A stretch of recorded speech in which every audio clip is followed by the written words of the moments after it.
Дамы и господа, после зимы у многих стал люк скрипеть.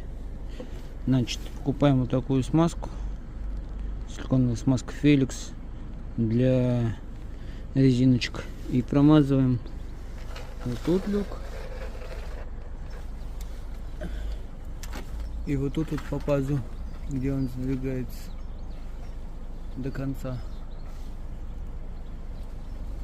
Можно пожирнее, не жалеть, и несколько раз открыть, и скрип пропадет.